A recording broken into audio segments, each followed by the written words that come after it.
Welcome to Unsolved Murders Essay, a true crime podcast based on investigations that, at the time of producing this episode, were still open. The views, information, or opinions expressed in this series are solely those of the individuals involved and do not necessarily represent those of Swisher Post, its parent company, and its partners. Some of the content featured in this series describes details of extreme violence. Therefore, viewers' discretion is strongly advised. Before we get into this episode, we'd like to thank you in advance for subscribing to our podcast. Every like, comment, and subscription goes a long way in helping us grow our Unsolved Murders essay community. If you are a new listener, then please do us a favor and subscribe to our podcast. The audio version of Unsolved Murders essay is available on Spotify, SoundCloud, and Apple Podcasts. We also upload video versions of these episodes on YouTube. Simply search Unsolved Murders Essay, subscribe to our channel, and turn on notifications to stay abreast with every upload. We are a self-funded media startup, so if you enjoy our content, buying us a cup of coffee is one way to help us grow. Thank you in advance for your support. The mysterious death of Liezel de Jager continues to haunt the Amanzimtoti community more than 2 months after her lifeless body was discovered on the front yard of the Dutch Reformed Church's rectory on the morning of Wednesday, 13 October 2021. Liezel was a devout Christian born in 1983. She grew up in Graaff-Reinet, the fifth oldest town in South Africa situated at the heart of the Great Karoo in the Eastern Cape. While it is not clear what year it was, her Facebook page suggests that she matriculated at Hoër School and later furthered her studies at the University of Free State. Friends and peers of Liezel described her as a loving woman who served the congregation with her whole heart. It is said that anyone who had encountered the 38-year-old would be left with a lasting impression of her infectious laughter. Prior to settling in Athlone Park 8 years ago, Liezel and her family lived in Kanoniland, a small settlement in Uppington, Northern Cape, where she first became a minister of the Dutch Reformed Church. It's believed that it was in Kanoniland where she met and fell in love with Werner, who is a native of the Uppington village.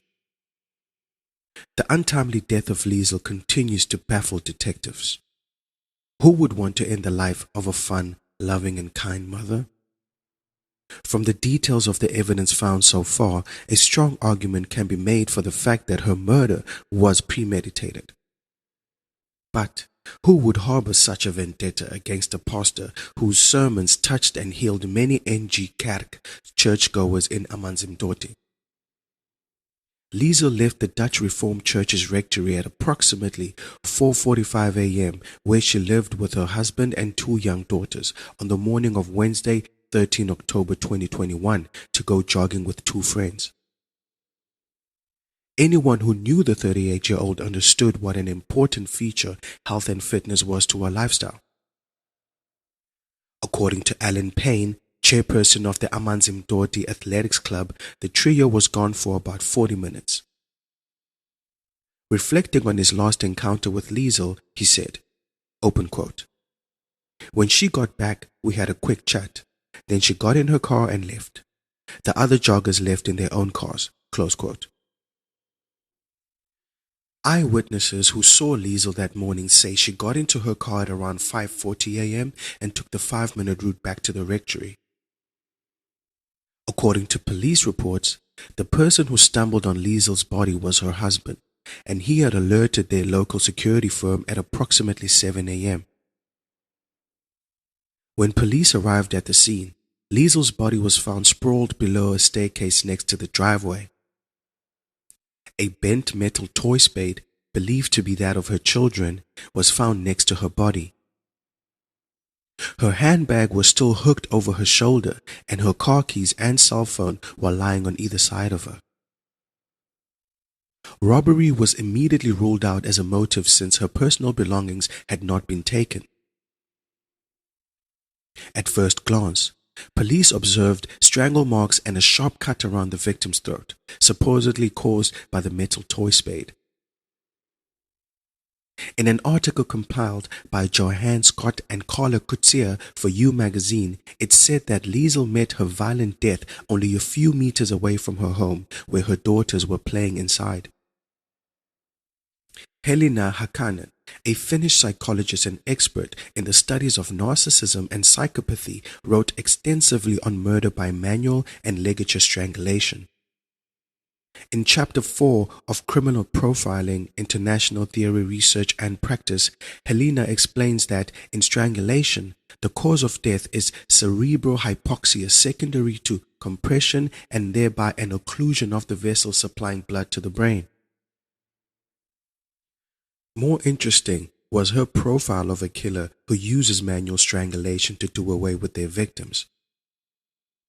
Detailing the outcomes of a study on offender profiling and homicidal crime scene behavior carried out at the Finnish National Bureau of Investigation, she said, open quote, "Research on homicidal strangulation has shown that in a high percentage of cases, the offender and the victim have a family relationship and that as much as 75% of the victims are females and infants." Close quote. Helena also indicated that the predomination of female victims in homicidal strangulation has been explained by quarrels in relationships and unrehearsed violence applied by bare hands, as well as by physical disadvantage and incapability of resistance of female victims.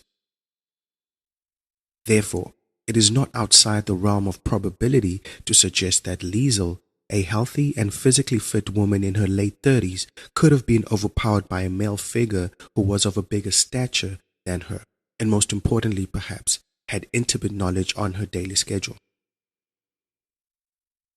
Immediately, Werner became the primary person of interest in the investigation by virtue of his relationship with the victim and the fact that he was the one who discovered Liezel's body.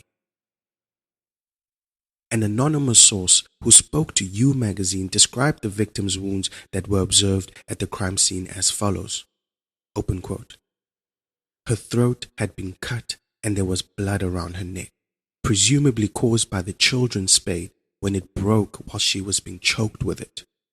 Close quote. A number of interesting occurrences took place before and after Liezel was killed. An hour before Liezel's body was found at approximately 2 minutes past 6 a.m., someone had triggered the rectory's emergency alarm. When the security firm called, it was Werner who picked up and said the alarm was triggered by accident. Remember that eyewitnesses saw Liezel head home at 40 minutes past 5 o'clock in the morning, and based on the distance between her residence and the jogging location, it would have taken her 5 minutes to get there. The source who spoke to You magazine recalled how Werner sounded completely calm in his exchange with the security firm. Looking at the timeline of Liezel's last moments alive, a crucial 82-minute window period remains the missing piece to the jigsaw. There is no way to prove that Liezel's car had pulled up to the driveway before 6 a.m. No one has thus far been able to confirm whether Liezel had made it inside her home between then and the time her body was found. Her handbag was still over her shoulder, and her keys and cell phone were lying on either side of her. Was she attacked as soon as she got out of her car? If so, at what time did this happen? Whoever murdered the 38-year-old would have had more than an hour to conjure an escape or get rid of crucial evidence and reframe the crime scene. A few days after the murder, someone apparently broke into Werner's car, a very rare occurrence on the quiet and safe Dan Pinar Road, where the rectory is situated. Thereafter, with pressure mounting on him as the primary person of interest, Werner went missing on Sunday, 24 October 2021. Interestingly, he had been scheduled to take a lie detector test at the Brighton Beach police station on Tuesday, 26 October 2021, according to You magazine's Johann Scott. But 2 days before then, his father-in-law reported him missing. For a period of 3 days, Amanzimtoti police cast a wide net in search of the husband who was supposedly mourning the death of his wife. Then, at approximately 15 minutes past 10 on the morning of Wednesday, 27 October 2021, Werner was found stranded on a sugar plantation near Ilovo South in KwaZulu-Natal, more than 13 kilometers away from his home. The sighting of his white Renault sedan was made by a local farmer who immediately contacted authorities. Werner was alone in his vehicle, and according to security officials who were at the scene, he was completely disoriented. The widower was treated for light injuries and airlifted to hospital, where he was treated and later released. The most recent update on the unsolved murder came from police spokesperson Colonel Tembeka Mbele, who said the following about the status of Liezel's homicide investigation. Open quote. The matter is still under investigation and no arrests have been made. Close quote. As things stand, Liezel's investigation remains open, and Werner, who was at one point the primary person of interest, is still roaming free and no formal charges have been brought against him. From what we understand, Liezel's 2 young daughters are in the care of relatives. If you are listening to this episode and happen to have information that could help investigators, please contact SAPS's toll-free Crime Stop number at 08600 10111. This brings us to the end of our episode. If you enjoyed our podcast, please consider giving us a star rating. We appreciate all the feedback and it helps us improve the quality of our podcast.